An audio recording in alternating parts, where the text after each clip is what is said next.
Okay, I want to talk a little bit more about what we talked about in the last video about people being demoralized. And I want to talk about that in the context of what we would call cultural Marxism. That's a term that's out there. It's being used in people's commentaries and their writings. Um, and I think we need to consider that many of the movements and things that make up cultural Marxism have served to help demoralize people, to drive them to apathy, to drive them to living very narrowly focused, self-absorbed lives. I think you can group under cultural Marxism a lot of the things we've seen in the past 50 years, the sexual revolution, radical feminism. I mean, you had equity feminism until the 60s, and then various, people hijacked it, various women, radical women in their thinking, and it's now radical or gender feminism.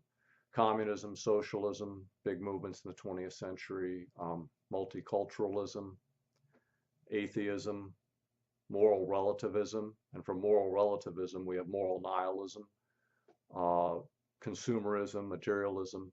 All these types of things have really worked to destroy, traditional values in the United States and in Western Europe, in Western societies generally, so that you can really think of the attacks on Western Christian traditional values is coming from many of these movements that basically comprise cultural Marxism, which is really a kind of a godless approach to life and has very dangerous ideas in these various movements.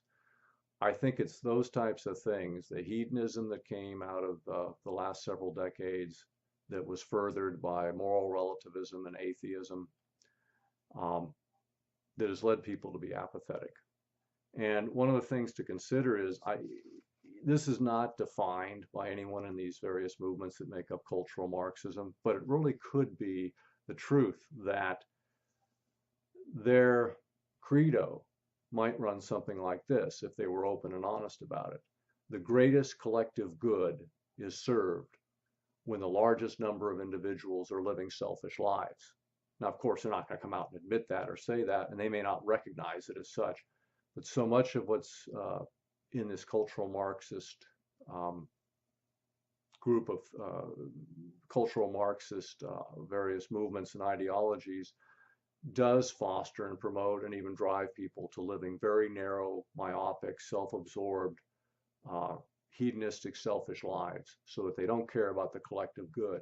And that's why the social problems we have in society are so intractable, that so hard to solve and so persistent and just seem to get worse. The drug use, the sexual licentiousness, the all the type of myriad problems where people live reckless, irresponsible lives, um, and that's acceptable under political correctness and all the other garbage that's out there today in people's thinking. This whole leftist thing, this whole cultural Marxist thing has driven people to apathy and to despair and to living, reckless, selfish lives. So that's following from my earlier video about people being demoralized, and one of the biggest factors of our moral malaise is apathy. Well, people are driven to apathy because all these movements within cultural Marxism tell them not to give a damn about anything larger than themselves. They don't want to think about their neighborhoods, the society as a whole. They just live too narrow a focus, too self-centered, too selfish of a life.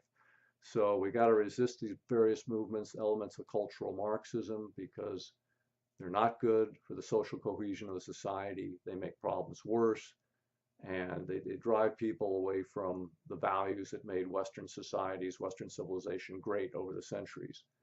Christianity is now the enemy. Christian traditional values, moral values are now disregarded or rejected outright. And we see the terrible human cost in so many areas because of that. Okay, check out our blog, larrysmusings.com. Leave a comment, subscribe, check back here for future videos. Thanks. Bye.